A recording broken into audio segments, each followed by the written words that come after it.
So, yung iba sa inyo, ibig sabihin, yung iba kasi sa inyo guys, talagang nananagana kayo, pagdating sa sa kaperahan. So ayan 'no, more money, more rewards. Parang ngayon this is literal na tag-ani season, literal at saka figuratively speaking na talagang inaanin niyo yung mga bunga ng pagsisikap niyo, mga pagdadasal niyo, paghihirap niyo, sa buhay guys. Kaya you are living your dream life na marami kayong pera or masagana kayo sa mga blessings, sa kaperahan. Maganda yung daloy ng pera sa inyo guys and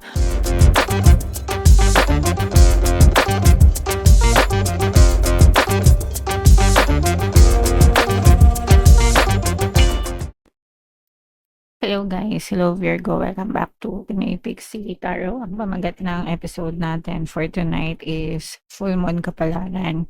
Para ngayong may mga kapiksi para sa Virgo, Sun, Moon, Rising Sign, and Venus. Yung ating full moon guys, ngayong May ay mag-overlap. Dalawa yung full moon natin ngayon guys. Isa ngayong May 1, tapos yung next naman ay sa May 31. So, ang reading na 'to ay para sa period na 'yan and ang pamagitan ng ating full moon ngayong May 1 ay, um, flower moon mga kapiksi.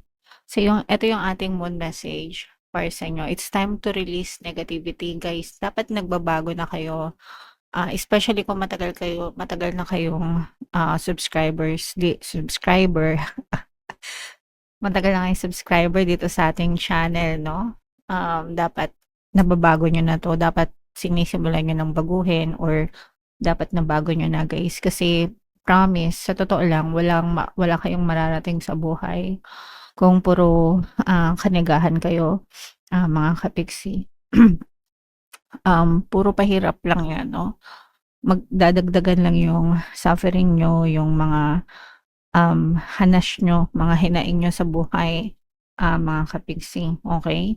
So, dapat nagfo-focus lang tayo sa, positive palagi guys, para positive lang din yung maranasan natin, guys, okey?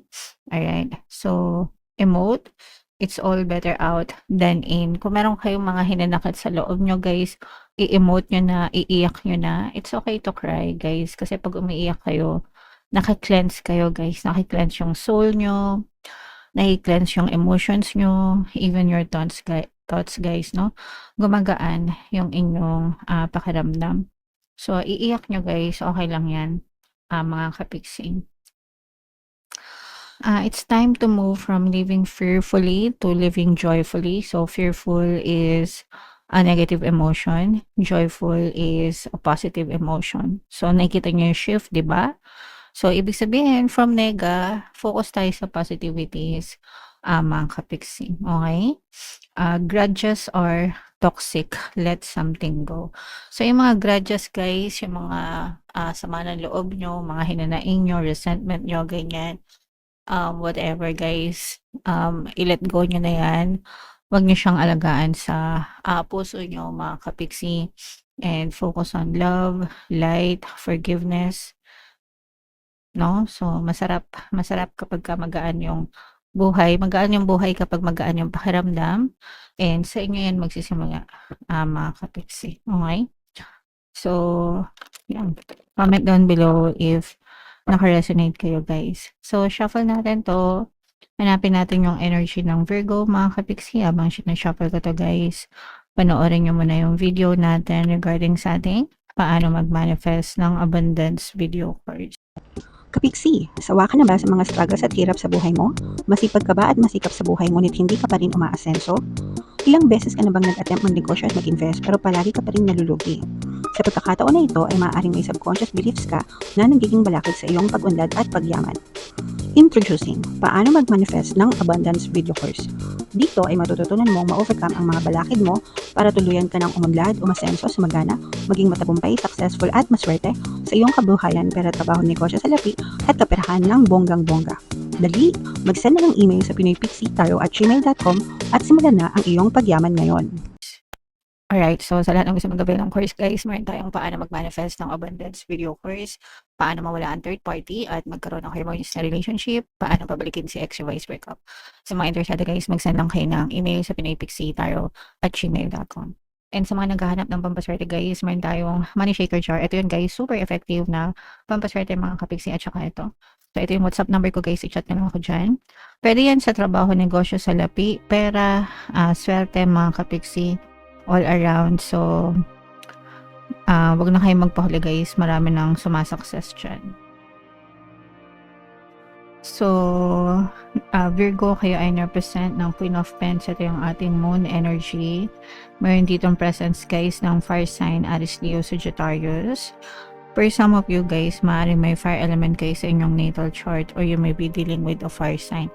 Ito guys, nakikita natin na sobrang sipag nyo, pero sa sobrang sipag nyo mga kapiksi, baka magkasakit kayo, no? And yung reason kung bakit ang sipag nyo guys is because may mga ano kasi, may mga opportunities na lumampas or napalampas kayo sa buhay nyo guys, no? And parang pinagsisisihan nyo yun. Kaya ngayon, bumabawi kayo. Kaya lang, parang nasasobrahan naman guys, no? Nasasobrahan to the point na di na kayo masyadong nakakapagpahinga, yung mga ganun guys, no? So, okay lang naman maging masipag guys, basta wag nyo lang masyadong abusuhin yung inyong mga katawan din, mga kapiksi. Kailangan balance palagi, kailangan palaging may work-life balance kasi kaya nga tayo may kasabihan, di ba? Aanhin mo ang damo kung patay na ang kabayo. So, aanhin mo yung madami kang pera pero may sakit ka naman, 'di ba? So sayang lang guys, okay? So medyo magmener-mener kayo ng konti guys. Make sure na okay lang maging masipag pero make sure na meron pa rin kayong pahinga, mga kapiksi. And ito ay mga opportunities, magdadala ito ng more money sa inyo guys, no? At saka parang ito na rin yung dream life ng iba sa inyo. Guys, no? Ibig sabihin, kapag may opportunities na pumapasok guys, sinasagot ni universe yung mga dasal nyo. And ito nga, sabi ko nga, itong mga dasal na to, maaaring yan yung dream life mo, pangarap mo yan, okay? And maaari yan magdala pa ng more money, more income para sa inyo mga kapiksi, okay? So explore lang ng mga opportunities guys. Kung napalampas nyo na yung mga opportunities dati, make sure na samantalahin nyo siya ngayon if ever man na may dumating, kasi para sa kabuhayan nyo yan guys. At saka tinutulungan din kayo or marami ding tao na pwedeng tumulong sa inyo sa paligid nyo, especially pagdating sa money guys.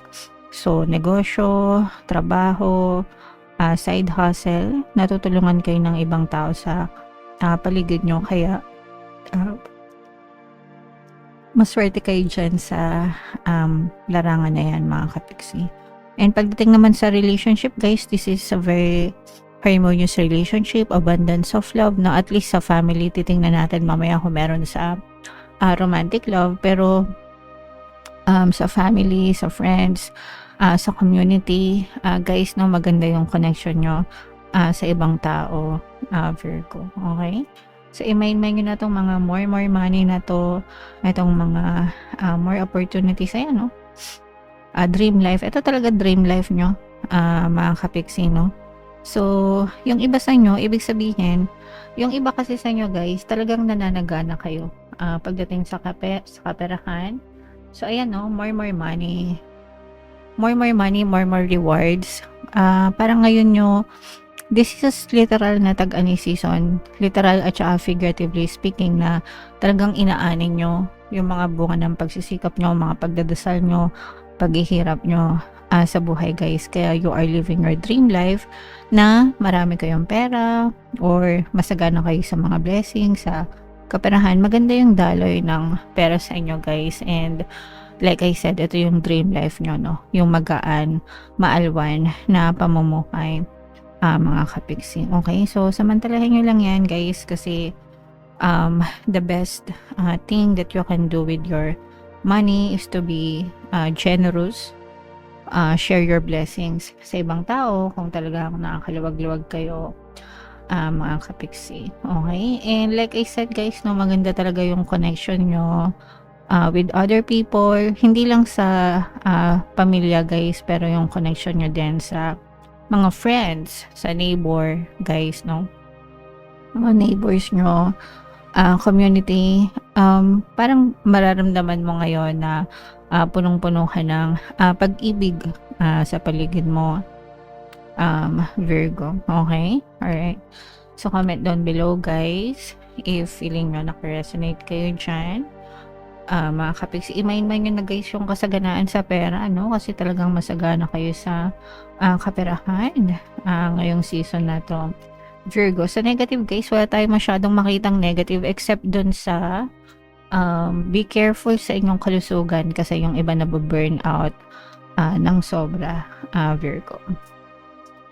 So, ito yung love message. Ito yung healing, mga kapiksi, no? Ito yung mensahe ng healing pagdating sa love message. So, imagine yourself and your beloved surrounded by light. Feel your relationship being healed this very moment. So, kung mapapansin nyo, ayan yung light, no? So, imagine niyo kayo yan ng specific person mo, tapos napapalibutan kayo ng light, which stands for healing, para nag-heal yung relationship nyo. Ako, kapag nag-visualize ako ng healing, gusto kong isipin na nasa loob ako ng bubble or bula, no?